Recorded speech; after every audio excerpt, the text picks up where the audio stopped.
Welcome to the DVERT Brief. I'm Dr. Meg McBride, Director of the Domestic Violent Extremism Research and Translation Center at CNA. This podcast series highlights new research, trends, and findings on violent extremism in America. Designed for policymakers, practitioners, and anyone curious about the evolving domestic threat landscape, this AI-generated podcast delivers concise and accessible summaries of our latest work. Thanks for listening.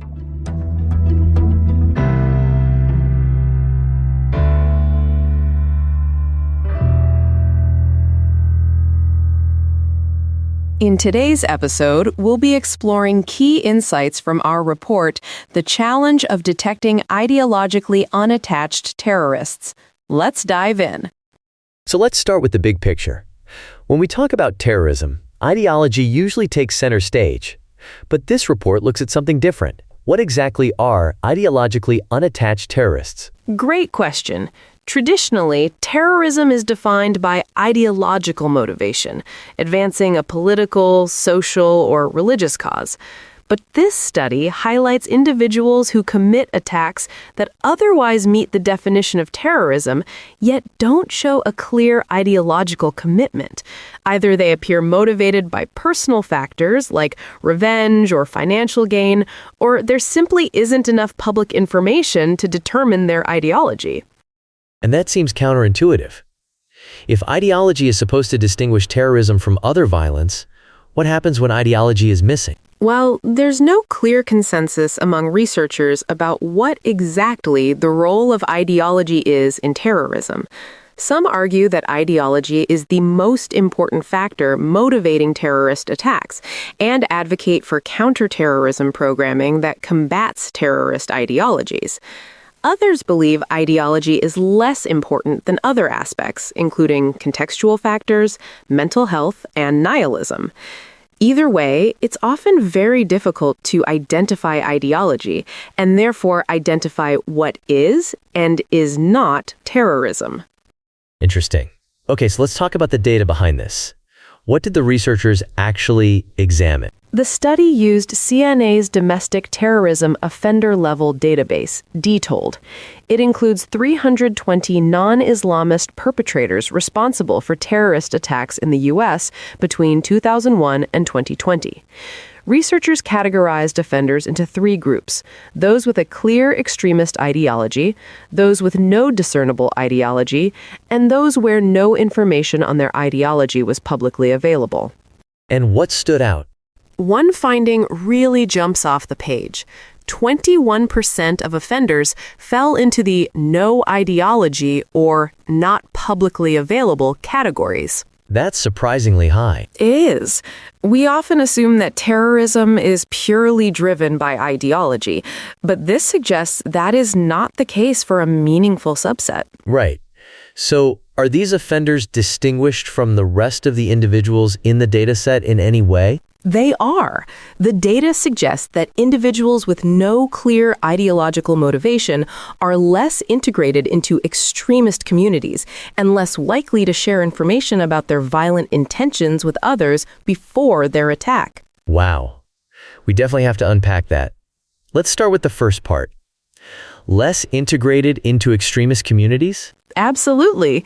The researchers looked at the offender's degree of affiliation, that is, how connected they are to extremist communities or networks.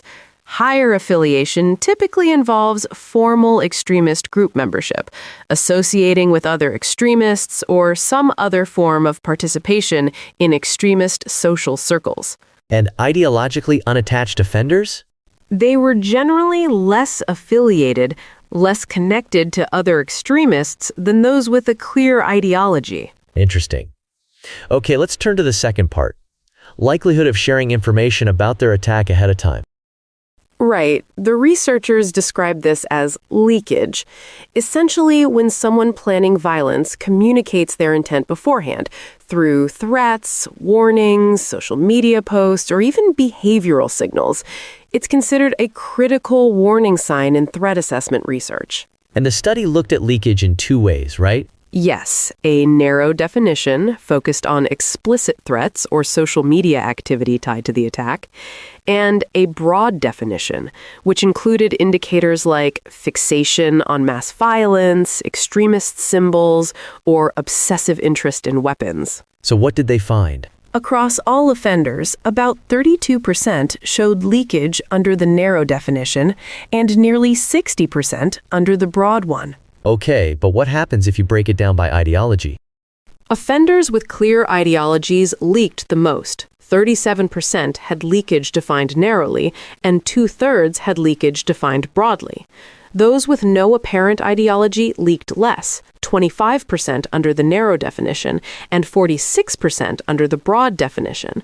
And those with no publicly available ideology leaked even less, 7% had leakage defined narrowly and 27% had leakage defined broadly. Wow. What does that mean for prevention? Well, less leakage means fewer opportunities for someone, family, peers, law enforcement, to detect warning signs and intervene. Plus, less integration into extremist circles compounds this detection challenge. So why does this matter right now? The threat landscape is increasingly blurry from an ideological perspective. In 2025, the FBI started describing attackers whose ideologies can't be clearly defined or who appear to be motivated purely by desire for chaos, destruction, violence, and social instability as nihilistic violent extremists. Researchers need to think more about how to classify and analyze acts of violence that target the public but do not fit cleanly into existing categories. What about practitioners? Lower leakage and affiliation mean it might be harder to prevent acts of violence planned by ideologically unattached offenders. Plus, the absence of clear ideology doesn't mean the absence of risk.